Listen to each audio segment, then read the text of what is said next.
Oke,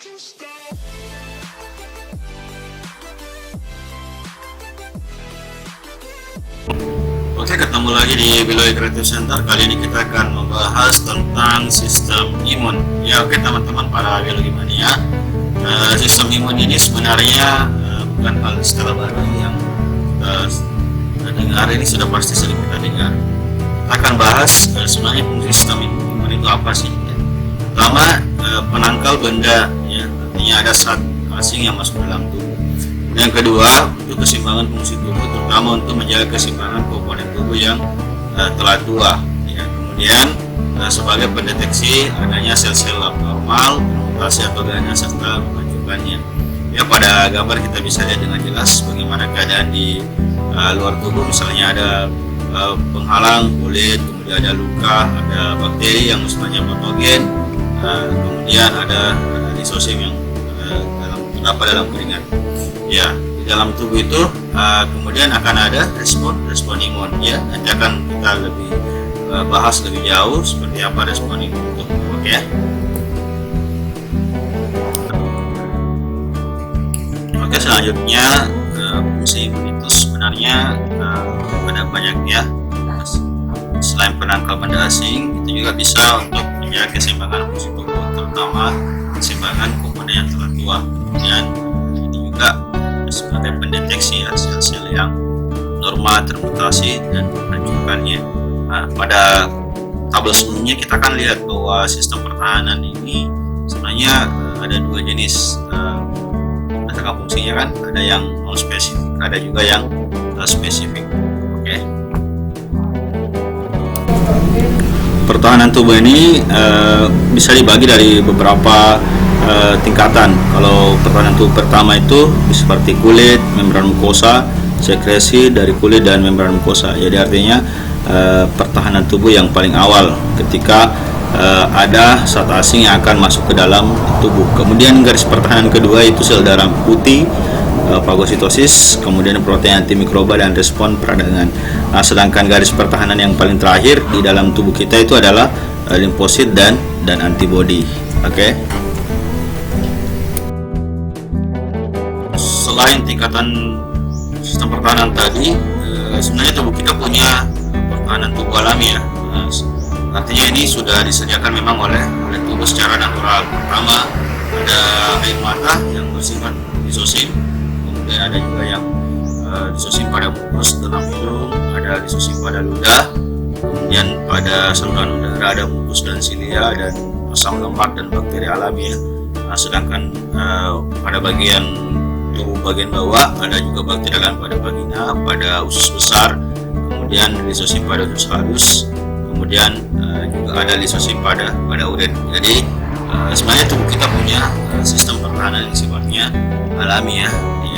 Oke. Pertahanan tubuh alami ini dapat berupa pertahanan fisik seperti air mata, sebum atau minyak ataupun mukus atau cairan yang dikeluarkan oleh organ. Kemudian pertahanan mekanisme, kemudian pertahanan kimia, kemudian pertahanan biologi. Nah, seperti pada gambar kita bisa lihat bagaimana pertahanan sel-sel berupa sel-sel bersilia dalam saluran pernapasan. Jadi itu salah satu termasuk dalam pertahanan tubuh alami ya. Untuk mekanisme pertahanan tubuh secara non spesifik itu bisa kita lihat ya dari bagaimana kulit merespon zat ataupun tekanan dari luar, begitupun mukosa yang dihasilkan oleh kelenjar ya atau organ, seperti pada gambar yang Anda bisa lihat berikut. Terus dari sistem imun tentang pertahanan alami, kita akan masuk ke pencegahan penyakit ya. Nah, sebenarnya seperti kita katakan bahwa kekebalan tubuh itu ada yang aktif, ada juga yang pasif ya. Nah, kalau yang aktif alami, aktivasi karena infeksi patogen. Kemudian ada juga yang secara buatan, injeksi antigen ke dalam tubuh atau vaksinasi. Nah, itu kita pasti bisa kenal istilah vaksin ya. Kemudian kekebalan tubuh pasif, ada yang alami, ada juga yang buatan. Kalau yang alami itu antibodi yang diberikan dari ibu ke bayinya, sedangkan kekebalan tubuh pasif yang sifatnya buatan, itu antibodi yang diekstrak dari individu lain kemudian disuntikan ke tubuh orang lainnya, atau biasa disebut dengan istilah serum ya, disebut dengan istilah serum. Kemudian untuk beberapa penyakit itu biasanya diobati dengan menggunakan antibiotik ya. Pasti kita biasa mendengar dengan istilah antibiotik, di mana antibiotik ini merupakan senyawa kimia ya untuk melawan bakteri penyebab penyakit. Konsumsi antibiotik pada satu individu secara terus-menerus itu dapat menyebabkan menurunnya kemampuan antibiotik dalam melawan penyakit. Disebabkan meningkatnya jumlah bakteri yang resisten. Jadi istilah resisten ini adalah bakteri sudah memiliki kemampuan untuk kebal terhadap antibiotik ya, seperti itu. Antibiotik kita juga biasa mengenal istilah antigen dan antibodi ya. Kali ini saya akan memperjelas apa sebenarnya antibodi dan antigen itu. Antigen sendiri adalah benda asing yang masuk dalam tubuh dan dapat merangsang terbentuknya antibodi. Secara fungsional, antigen terdiri atas imunogen dan hapten. Sedangkan antibodi itu merupakan biomolekul ya yang tersusun atas protein dan dibentuk sebagai respon terhadap keberadaan benda asing atau antigen. Jadi antibodi ini sebenarnya adalah hasil dari reaksi dari masuknya antigen dalam tubuh, seperti itu ya. Dan bentuknya merupakan biomolekul. Untuk jenis-jenis antibodi itu ada beberapa jenis ya, berdasarkan struktur dan fungsinya. Itu ada IgM, ini parameter fungsi ya. Ini antibodi yang dihasilkan pertama kali oleh tubuh pada darah, getah bening, permukaan sel-sel B. Nah, ini yang mengaktifkan sistem komplement. Kemudian ada IgA ya, imunoglobulin G, monomer, antibodi yang terdapat di pembuluh darah dan menembus plasenta ya. Kemudian imunoglobulin A atau disebut dengan DMAR terdapat di mukosa yang mencegah pertautan virus dan bakteri di permukaan sel epitel. Oke. Kemudian ada imunoglobulin D ya, globulin D atau disebutnya monomer, ini pada permukaan sel B. Fungsinya sebagai reseptor antigen yang akan merangsang diferensiasi sel B, merangsang diferensiasi sel B menjadi sel plasma dan sel B memori. Kemudian ada antibodi yang seperti yang monomer, jumlahnya paling sedikit dalam darah untuk menjawab terhadap reaksi alergi. Jika dipicu antigen, sel-sel tersebut akan menghasilkan histamin atau zat lain yang akan menimbulkan reaksi alergi ya. Histamin ini merupakan bagian dari IgE ya. Ini biasanya salah satu reaksinya dalam bentuk alergi ya.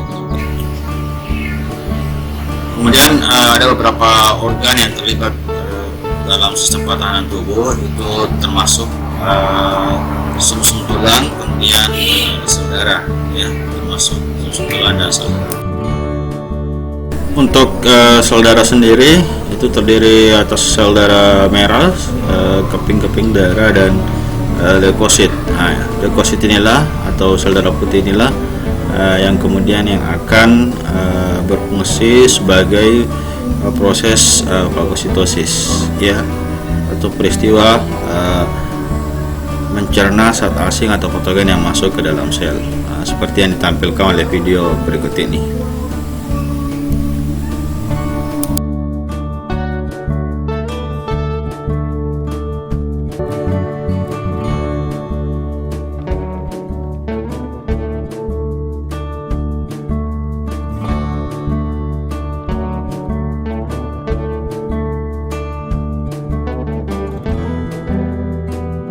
Untuk yang ini adalah proses bagaimana leukosit dalam hal ini neutrofil itu memakan patogen atau bakteri perusak pada saat terjadi pembukaan area luka, area kulit akibat adanya luka atau infeksi.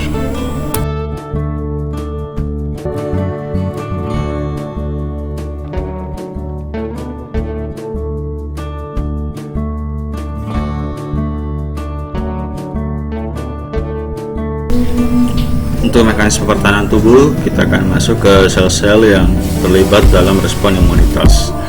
Pertama adalah sel B atau limfosit B. Nah, limfosit B ini membentuk antibodi untuk melawan antigen.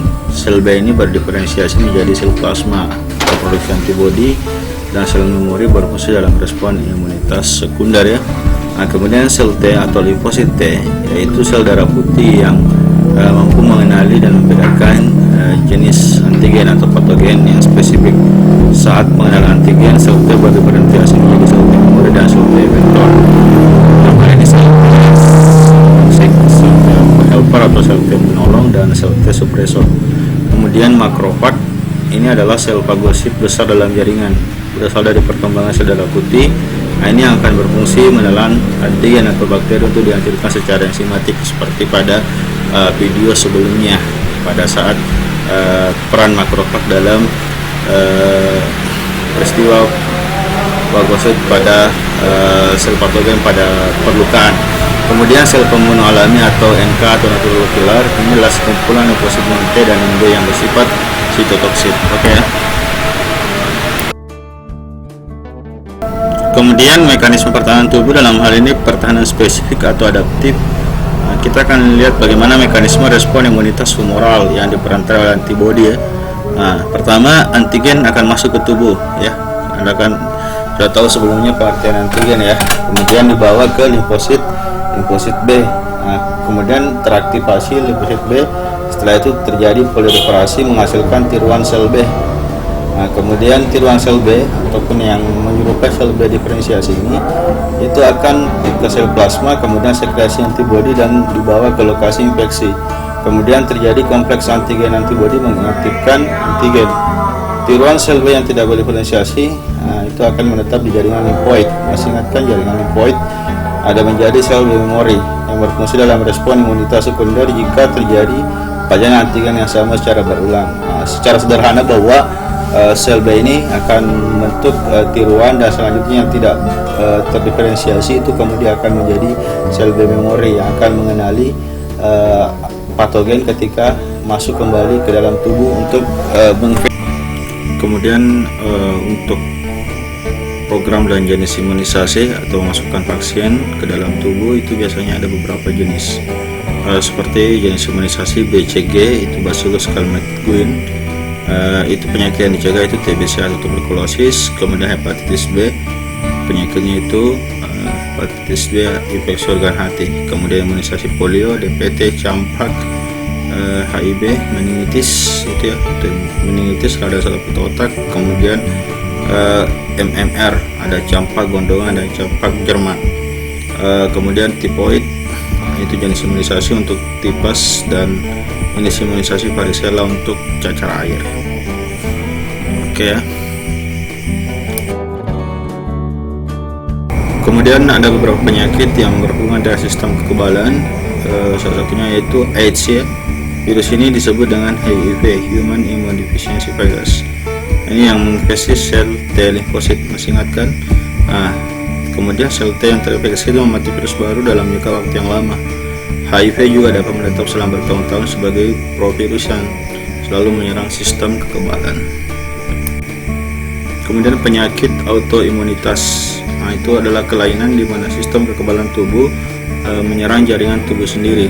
Contoh penyakit autoimunitas ini adalah penyakit adisan kelenjar adrenal, thyroiditis, artritis rheumatoid, multiple sclerosis, anemia pernicious dan lupus. Oke ya, sampai di sini untuk pertemuan dari sistem imun. Nantikan uploadan atau postingan terkait dengan ilmu biologi. Terima kasih.